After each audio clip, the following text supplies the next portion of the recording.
Исполнение композиций о храбрости, мужестве, родине и патриотизме всегда завораживают. Сильные духом ребята поют о несгибаемом характере наших бойцов.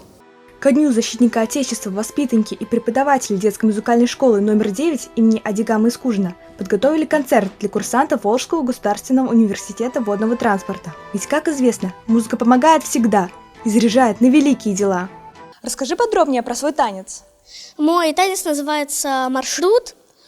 В конце, когда выступила, мне свистели, мне это очень понравилось. О чем нужно думать во время исполнения народного танца? Если ты человек, например, замкнутый в жизни, но в танце ты должен себя показывать, как танец это планирует, с хорошей стороны. Патриотический концерт «За Отечество» ребята полностью разработали и подготовили сами. Тут и песни военных лет, и классика, и современная эстрада. Разноплановость репертуара должна порадовать каждого.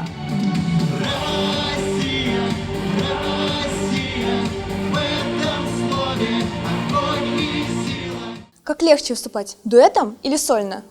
Я считаю, что легче выступать дуэтом, потому что тебе как-то не так нервно, как одному. Ты очень сильно боишься, когда выступаешь один, и, возможно, ты больше сделаешь ошибок, чем выступаешь дуэтом.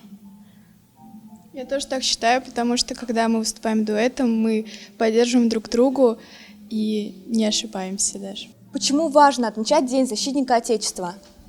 Я считаю, что важно его отмечать, чтобы у детей уже было чувство мужества, чтобы защитить свою родину с детства. Я считаю, что ее нужно отмечать, потому что это традиция.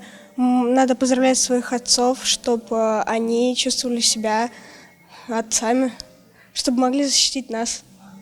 В концертной программе прозвучали песни в исполнении юных артистов и их наставников, творческие номера ансамблей школы, выступления народного оркестра «Тамьян». На сцене и в зрительном зале особая атмосфера патриотизма. Вы только вслушайтесь.